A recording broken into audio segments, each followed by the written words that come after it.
For years, government officials told the public there was nothing to worry about. 2,4,5-T was safe, even though it contained a dioxin that was said to be capable of causing DNA damage.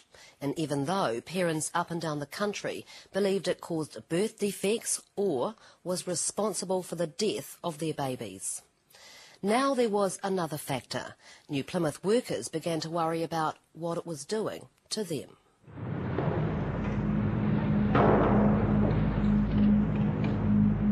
In the early 80s, a group of men in the 2,4,5-T, 2,4-D production plant noticed there seemed to be an alarming number of workers dying of cancer. They asked the health department to look into it, which they did with the involvement of Ivan Watkins Dow. This is what the workers were told. No conclusions could be drawn from the information provided, and that no useful purpose could be served by investigating the situation in depth.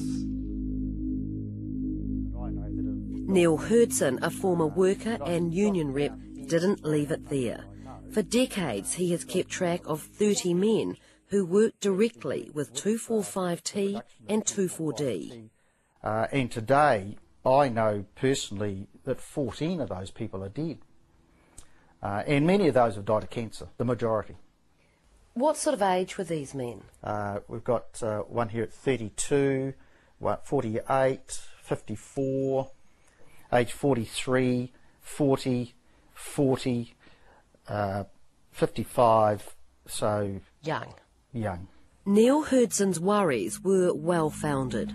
A study spanning 30 years would eventually show the cancer risk among 2,4,5-T and 2,4-D production workers was much higher than other New Zealanders.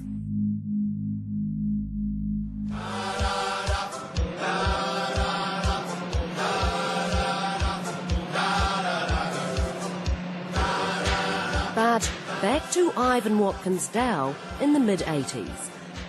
By now they were the only factory in the world still making 2,4,5-T, and the pressure really came on.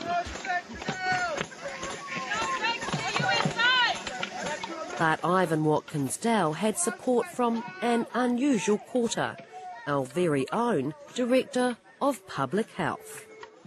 And we know full well that I myself, for example, provided it were properly boiled, could drink many litres of the ready-to-use 2,4,5-T spray each day, and it would not affect my health. So you would drink it? I'm perfectly prepared to drink it.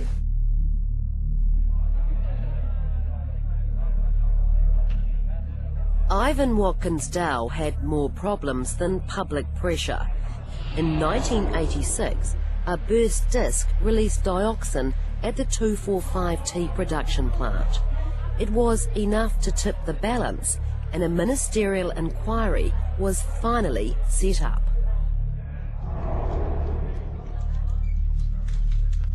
The year-long investigation would conclude. There is no evidence that the general populations is being exposed to 2,4,5-T or the traces of dioxin contained in it. Big call when they had not even done tests on the general population for traces of dioxin. Curiously though, the inquiry team did recommend what would be the third tenfold drop in the allowable dioxin levels. This made production virtually impossible, and the manufacturing of 2,4,5-T finally stopped in 1987. But by now, New Zealand had gone down in history as the last place on Earth to have made it. Not only were we the last country in the world to make 2,4,5-T, we were also amongst the first to use it. It was first trialled in Taranaki in 1948. Andrew Gordon-Gibbs lost his sister to spina bifida and hydrocephaly. Well, I think these people need healthcare and recognition. He's spent the last 15 years fighting to raise awareness about the damage done by agrochemicals in New Plymouth and throughout New Zealand. I think what the public have had trouble getting their head around and understanding is that the dioxin from 2,4,5-T contaminated New Zealand's food chain. And 85 to 95% of that contamination occurred in New Zealand before 1973. Let's not forget, in those days, 2,4,5-T was heavily contaminated with dioxin, and it was being sprayed from the Cape to the Bluff.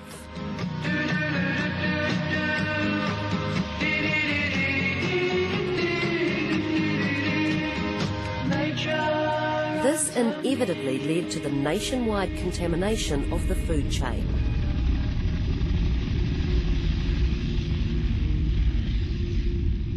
But it wasn't until the late 80s measurements of dioxin in humans were carried out. Levels in 2,4,5-T sprayers were analysed. Samples were also taken from non-sprayers for a comparison group. What they found was the levels in the sprayers were 15 times higher on average than they'd been predicted. But what was most interesting was in a matched group of men, a control group, who hadn't been near the end of a spray gun, they found levels just as high as some of the sprayers. This was proof, at last, that dioxin had gone through the food chain. Evidence that New Zealanders had been exposed to dioxin through the food chain was strengthened by the nationwide testing of breast milk, which was part of a World Health Organization study. When it came to the dioxin from 2,4,5-T, our levels were amongst the highest in the world. But oddly enough, on the international stage, a very different picture was portrayed. The lowest levels were detected in India, New Zealand and Thailand. How could this be? Well, as chance would have it, it was the first 2 samples analysed that were sent to the World Health Organization, and they just happened to be, by far, 2 of the lowest of the 37 samples. It may well have been a coincidence, but I find it interesting they declined to take part in the next WHO round of breast milk testing. I believe they were aware the longer they left it, the lower the levels would be. Why is this so important? Well, having low levels of dioxin is a pretty big factor for a country like New Zealand, so heavily dependent on agricultural exports. Indeed, it would be 10 years, 1998, before more breast milk tests were done. Not surprisingly, levels had fallen. By now, it was more than a decade since 2,4,5-T production had stopped, and nearly quarter of a century since the peak exposure period.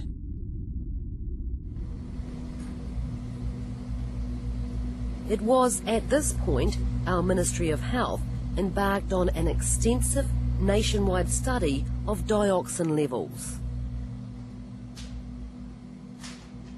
However, of the 1,834 blood serum tests done, none were taken from the residents of Paritutu. Again, the people with potentially the highest exposure were left out. Their main strategy is delay tactics until you die, and they don't care. By now, many New Plymouth people were well and truly fed up. I believe that they should be nailed by the arse to the fence. There was public meeting after public meeting, Vietnam veterans and politicians joining forces. These governments, Labor and National, under past Labor and National Prime Ministers, and many of the people who still sit in the House today, have told New Zealand mistruths or, in the very best, have kept information from us. We stand by everybody. We stand together to point this bloody government and tell them to accept their responsibility for what has gone wrong. We stand united. We shall not yield.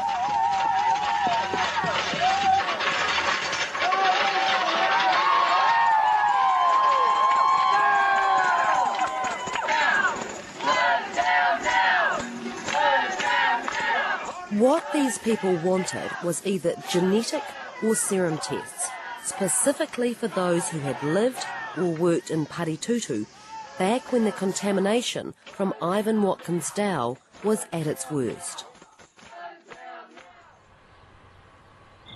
Finally, in February 2004, the first round of serum tests of Paritutu residents were taken.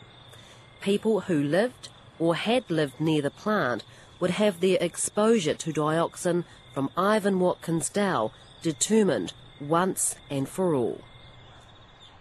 The Acting Director of Public Health has a statutory responsibility for the health of all New Zealanders. A team of health officials flew to New Plymouth from Wellington. With them, the results of round one of the long-promised serum tests. Long-term residents who lived close to the Ivan Watkins Dow plant for more than 20 years, between the years 1962 and 1987, do indeed have higher levels of dioxin in their blood than other people in New Zealand. In fact, levels equivalent to areas of South Vietnam sprayed with Agent Orange. To give you, to be more precise, the actual level that was found, the average in Paritutu is 11 picograms per gram. In comparison, the expected national average was 3.5 picograms per gram. To have a approximately threefold elevation in the Paritutu community. That's bad enough. The Paritutu community have 3 times the dioxin levels of average New Zealanders. But actually, it's much worse than that. The national average they've used is 7 years out of date, and this puts a bias on the results. Using the corrected national average of just over 2, Paritutu people are not 3 times, but 5 times the national average. So the press and public were misinformed. You have to ask why they used outdated figures when their own documents warned them by doing this, and I quote, will give excessively high typical population levels. Well, effectively it suggests that the problem wasn't as great as it really was. So you're creating a better impression? Yes, yes. Coming up next, round 2 of the Paritutu serum tests. We engage a forensic accountant to crunch the numbers. So you're saying that there's a possible omission, you're talking about inconsistencies, and the mixing of the data sets. People being in the wrong groups. Yes, yeah. So the report, therefore, can't be considered reliable. This part definitely can't be reliable. It isn't reliable.